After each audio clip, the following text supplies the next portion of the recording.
Биляна, вчера, след часовете, звънях на майка ти. Да, госпожо?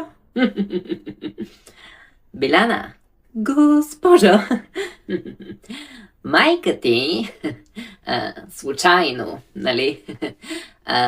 Иван ли се казва? Не, госпожо. Не, защото звъня аз вчера и някакъв си Иван ми вдига телефона. То не са едни музики, едно крещене около него.